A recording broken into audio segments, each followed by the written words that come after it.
IT job కోసం చూస్తున్నారా? ఐటీలో కెరియర్ బిల్డ్ చూసుకోవాలనుకుంటున్నారా? అయితే సమాధానం కోడింగ్ ట్యూటర్. ఏం లేదండి. ఇక్కడ ఏం లేదండి. ఇప్పుడు ఊపిరి పీల్చి బిగ్బట్టు నెమ్మదిగా వదిలే. ఓకే లే, నెమ్మదిగా ఇలా వచ్చి కూర్చో. ఏం లేదు, మామూలు కడుపు నొప్పే. ఈ టాబ్లెట్స్ 3 రోజులు వాడు. ఎలా వాడాలో ఇందులో రాశాను. Token number 29. ఏమన్నారయ్యా? టౌన్ డాక్టర్ భయపెట్టేశాడు, ఆపరేషన్ అది ఇదని. కానీ ఈ డాక్టర్ బాబు ఏమీ లేదని చెప్పాడు. అలాగా? ఈ బాబు 10 కాలాల పాటు చల్లగా ఉండాల.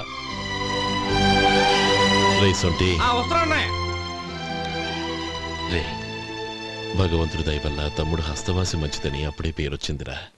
తమ్ముడిని దగ్గరుండి జాగ్రత్తగా చూసుకో. పని హడావుల్లో పడి వేళకి భోంచేయడము. అబ్బే అదే లేదన్నయ్య. 1 గంటకల్లా పేషెంట్ కట్టు, భోజనం పెట్టు. అది అలా జాగ్రత్తగా చూసుకో. నేను చూసుకుంటాను కదన్నయ్య, నువ్వు వెళ్ళు.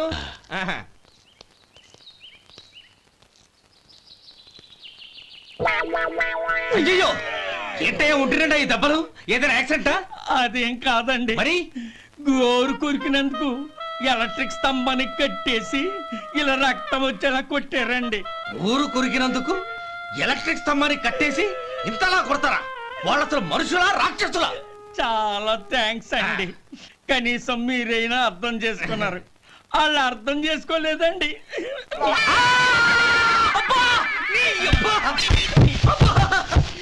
గోరు కొరకడం అంటే ఇదా? నిన్ను కొట్టడం కాదురా, నిలువురా నరికేయాలి. అబ్బా సెప్టిక్ అవుతుందో ఏమిటో. మన 2 ఊర్ల పొలిమేరలో ఉన్న ఈ మల్లికార్జున స్వామి వారి దేవాలయం జీర్ణదశలో ఉందన్న విషయం మీ అందరికీ తెలుసు. ఇన్నాళ్ళు మీ ఊరు వాళ్ళు పట్టించుకుంటారని మా ఊరి వాళ్ళు, మా ఊరి వాళ్ళు పట్టించుకుంటారని మీ ఊరి వాళ్ళు దీన్ని ఇలా వదిలేశారు. ఈ గుడి మీ ఊరికి ఎంత ముఖ్యమో మా ఊరికి అంతే ముఖ్యం. కాబట్టి మన ఇరు గ్రామ ప్రజలు కలిసి దాన్ని బాగు చేయించి కుంభాభిషేకం చేయించాలనే సదుద్దేశంతో ఒక కమిటీని ఏర్పాటు చేశాం.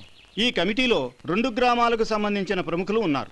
కమిటీ ప్రెసిడెంట్గా ఎవరిని ఎన్నుకోవాలనే విషయంలో శ్రీ గోపాలరావు గారి పేరు, శ్రీ లక్ష్మీపతి గారి పేరు పరిశీలనలోకి వచ్చాయి. అందువలన మేమందరం బాగా ఆలోచించి తర్జన భర్జనలు చేసిన మీదట శ్రీ గోపాలరావు గారే అన్ని విధాలా ప్రెసిడెంట్ పదవికి అర్హులని ఈ కమిటీ నిర్ణయించడం జరిగింది.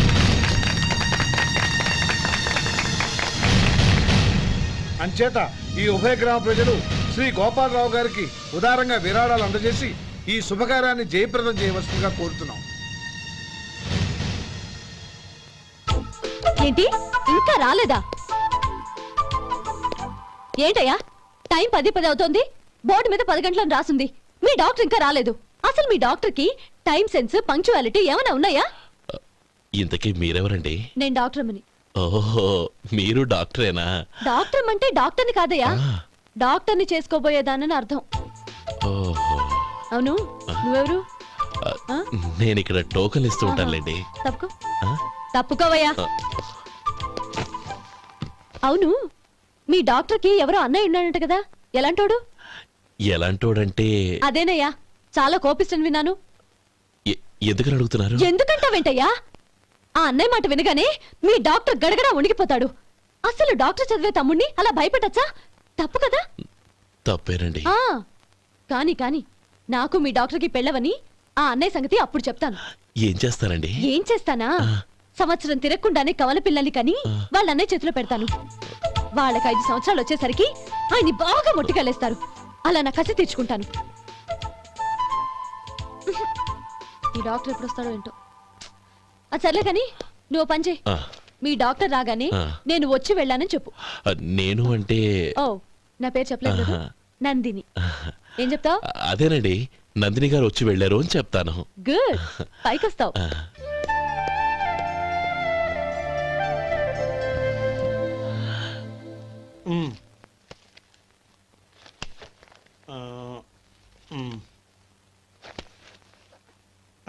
దీంతో మొత్తం 4,98,200 అయ్యాయి. పోతే నువ్వు ఇచ్చినంత ఇవ్వలేకపోయినా ఈ దైవకార్యానికి నా వంతు చందా 1800. దీంతో మొత్తం 5 లక్షలు పూర్తయ్యాయి. సరేరా, నేను ఈ డబ్బు తీసుకుని పట్నం వెళ్ళి బ్యాంక్ లో వేసి వస్తాను. అలాగే, నేను నీతో వద్దాం అనుకున్నాను రా, అనుకోకుండా సాయంత్రం ఇన్స్పెక్షన్ వచ్చింది. పర్వాలేదులే, వెళ్ళొస్తాను.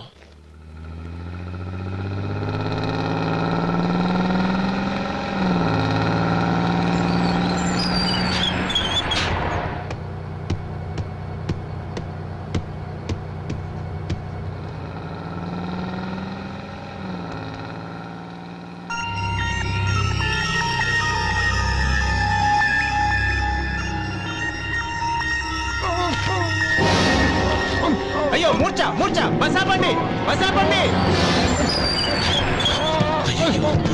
ఇదిగోండి తాళం చేతులు గుర్తి. ఈ తాళాలు చేతిలో పెట్టండి. వీటి వల్ల ప్రయోజనం లేదు. నాలుగు ఖర్చుకోకుండా పళ్ళ మధ్య పెట్టడానికి గట్టిగా ఏదైనా ఉంటే ఇవ్వండి. ఇదిగో ఇది చూడండి.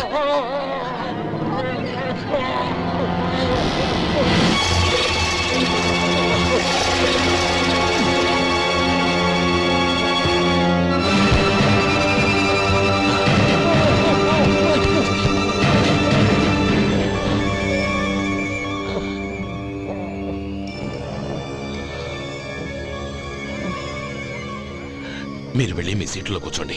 కొంచెం గాలాన్ని పడ్డి. ఇప్పుడు ఎలా ఉంది బాబు? ఆ.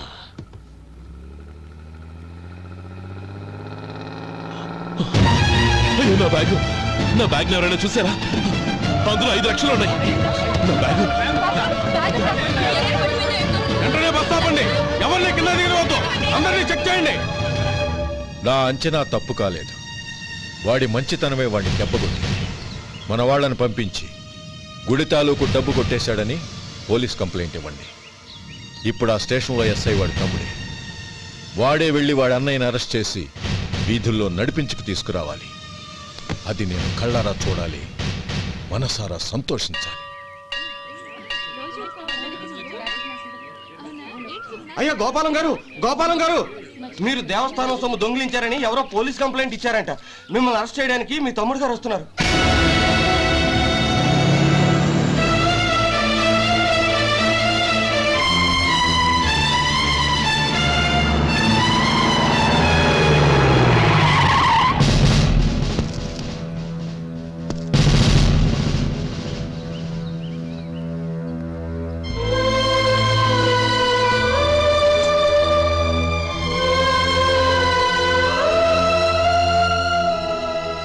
చూడు గోపి, ఎప్పుడు నువ్వు ఉద్యోగంలో చేరావో అప్పుడే తనా పరానే తేడా మర్చిపోవాలి. నేరం చేసిన వాడు నీ తమ్ముడైనా అన్నైనా సరే శిక్షించాల్సిన బాధ్యత నీది. అదే నువ్వు నీ ఉద్యోగానికి ఇచ్చే గౌరవం.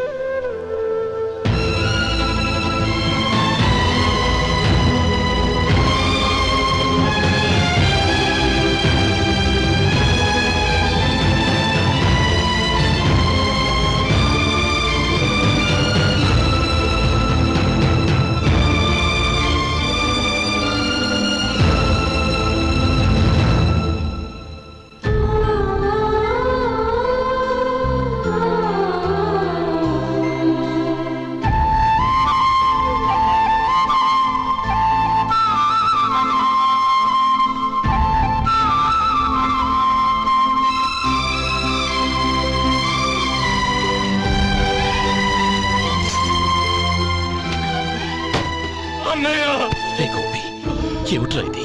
నన్ను క్షమించన్నయ్య. నేను కోరి ఉద్యోగుల చేరిన మాట నిజమే, కానీ ఇలాంటి పరిస్థితి ఎదురవుతుంది అనుకోలేదు. నా ఒంట్లో ప్రతి రక్త పట్టు నీ భిక్షానన్నయ్య. నిన్ను అవమానపరిచి ఉద్యోగం నిలబెట్టుకునే బదులు నా ప్రాణాలను వదులుకుంటారు, కానీ ఈ పని మాత్రం చేయలేనన్నయ్య.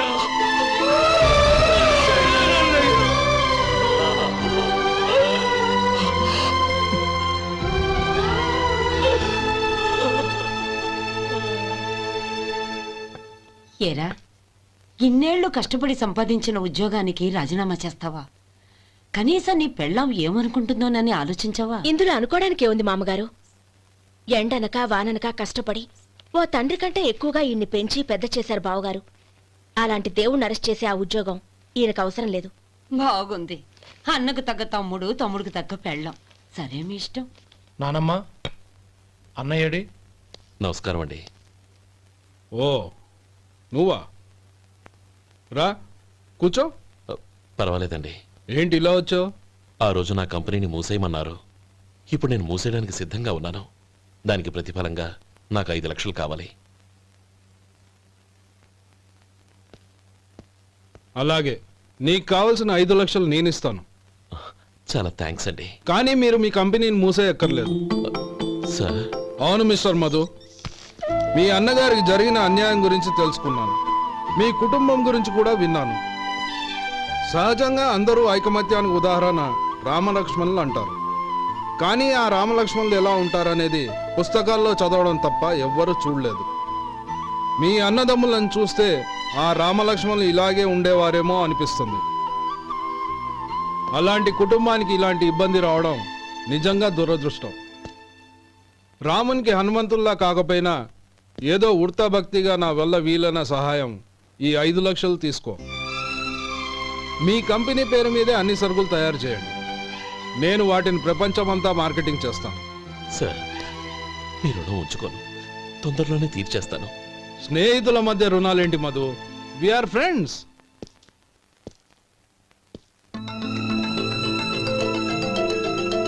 ఏంటే అక్కడ ఆగిపోయావు? రా. నువ్వు మీ అన్నయ్యని అరెస్ట్ చేయడానికి అట్టెళ్ళావు, ఆయన లొంగిపోవడానికి ఇటు వచ్చారు. అవును, యూనిఫామ్ చేత్తో పట్టుకొచ్చావేంటి? సార్, నేను రే, ఈ మాత్రం దానికే బెదిరిపోయి ఉద్యోగం వదులుకుంటావా? నువ్వు ఇలాంటివి ఎన్నో సమర్థవంతంగా ఎదుర్కోవాలి.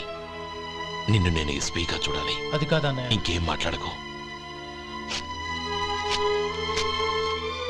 ఇన్స్పెక్టర్ గారు, నన్ను లాకప్లో పెట్టండి. ఉమ్. ఆగండి సార్, ఆ డబ్బు ఎక్కడికి పోలేదు, నేనే తీసి జాగ్రత్త చేశాను. ఈ విషయం అన్నయ్యకి తెలియక బ్యాగులో డబ్బు కనబడకపోవడంతో అది పోయిందనుకున్నాడు. నే పట్నం నుంచి వచ్చేసరికి జరిగిన గొడవంతా తెలిసిందే. రే మధు, జరిగిన దానికి నన్ను క్షమించనయ్యా. ఇంటికి వెళ్ళాక అన్ని వివరంగా చెప్తాను. సార్, ఇదిగోండి 5 లక్షలు. ఇది కమిటీ వాళ్ళకి అప్పగించి ఈ కేసు కొట్టేయండి సార్. భలే వాడివయ్యా, తీసినప్పుడు ఒక మాట ఆయనతో చెప్పుండొచ్చుగా. అనవసరంగా పెద్ద ఆయన స్టేషన్ వరకు రప్పించావు. Sorry sir. అన్నయ్య, మీరు ఇంటికి వెళ్ళండి, నేను లెక్క అప్ప చెప్పేసి వస్తాను. వస్తానండి. అలాగే. ఎలా దెబ్బ కొట్టాలన్నా కుదరటం లేదు. అయినా వీళ్ళకు ఉన్న పళ్ళంగా 5 లక్షలు ఎలా వచ్చాయి? అదే బావా, నాకు అర్థం కావటం లేదు. నీకు అర్థమైతే ఆశ్చర్యపడాలి కానీ అర్థం కాకపోతే ఆశ్చర్యమేముంది? Useless fellow.